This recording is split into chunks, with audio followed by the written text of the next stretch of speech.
malade partout. Notre pays a besoin de tout et notre pays a besoin de nous tous. Donc, voilà les amis, avec cette entrée en matière plutôt morose, plutôt glauque, plutôt triste, on va aller dans le vif du sujet pour parler de la croissance. La croissance, le PIB, vous avez probablement suivi comme moi dans les nouvelles de cette semaine, là on est donc à la dernière semaine d'avril 2023, que la croissance, le PIB de la RDC a cru dans l'année 2022 de 6,2 à 8,6%. 8,6% de PIB, c'est une croissance, c'est parmi les meilleurs élèves, on parle de résilience, on parle de performance exceptionnelle, et ça n'est rien moins que exceptionnel quand au regard des autres, parce qu'il y a d'autres pays qui sont vraiment à la traîne, y compris des nations développées qui sont à la traîne en ce qui concerne le PIB. Donc 8% de croissance dans le PIB par les temps qui courent, les amis, ça n'est pas chose facile. Donc, commençons déjà par acclamer quelque chose, commençons déjà à saluer quelque chose qui s'est bien passé, qui s'est plutôt bien passé dans notre pays. Mais que cette acclamation, que cette réjouissance ne nous empêche pas de nous poser des questions. Et la question principale aujourd'hui, c'est cette croissance, pourquoi faire? À qui profite-t-elle? Pourquoi faire? Croissance de 8,6%. Pourquoi faire? Pour quelle finalité? Elle profite à qui? Elle bénéficie à qui? Qui voit la croissance?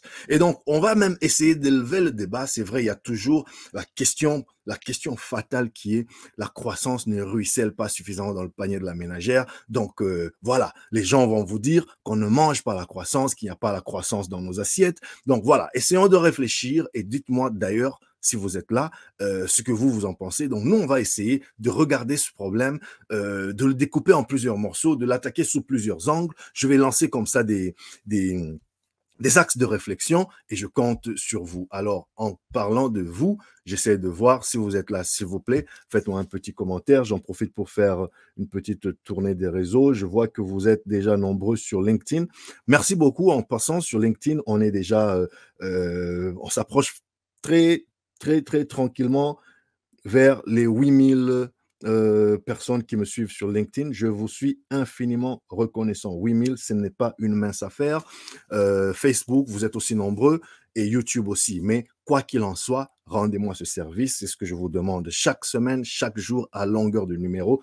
Abonnez-vous. Abonnez-vous principalement sur ma page, sur mon compte YouTube, parce que la chaîne YouTube, c'est elle qui entrepose toutes les vidéos et c'est elle qui contribue vraiment à la visibilité de cet espace. Et merci pour ceux qui sont déjà amis avec moi sur Facebook et sur LinkedIn. Continuez, partagez ce contenu avec d'autres jeunes Africains, Congolais, étudiants, professionnels, entrepreneurs qui me connaissaient ou qui ne me connaissaient pas ou qui ont quelque chose à dire par rapport au type de contenu, au type de conversation que nous tenons souvent ici. Donc, s'il vous plaît, partagez, restez pas calme, abonnez-vous, ça me donne le moral, ça me rend un peu plus visible dans ce travail et ça nous aide, in fine, à grandir. Donc, les amis, j'étais en train de dire que nous sommes là en train de commenter la croissance et vous avez tous vu que la croissance qui passait de 6,2% à 8,6% en 2022. Donc, belle performance, mais il y a des questions à qui elle profite,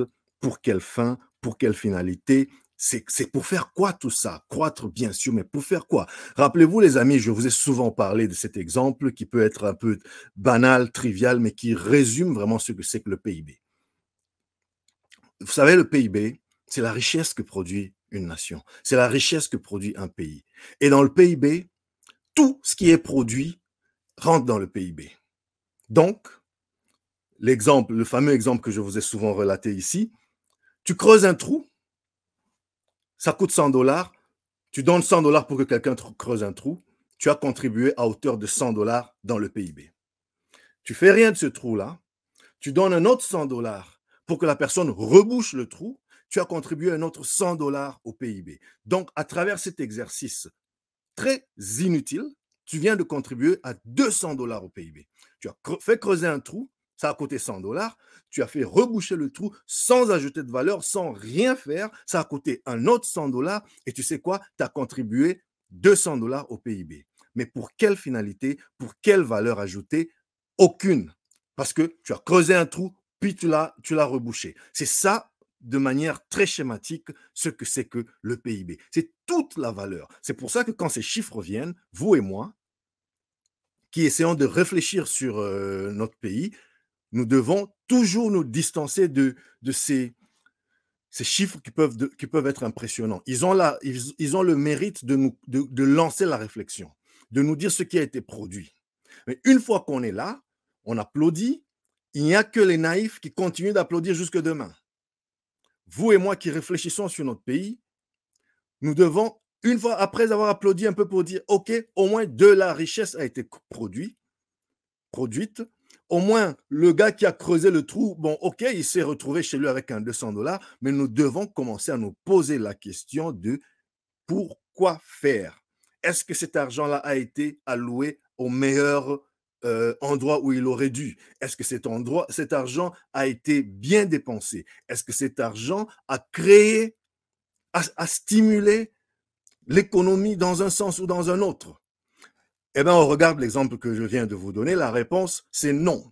Donc, il faut toujours aller derrière les chiffres. Qu'est-ce que nous racontent ces chiffres? Donc aujourd'hui, c'est beaucoup de milliards. Donc la RDC, 8%, OK, très bien, surtout quand il y en a des grands pays qui ne font même pas 3%. Donc on peut dire, OK, on est sur une bonne voie. Mais essayons de voir déjà quelles sont les raisons finalement de cette croissance. Pourquoi cette croissance arrive? Parce que c'est bien.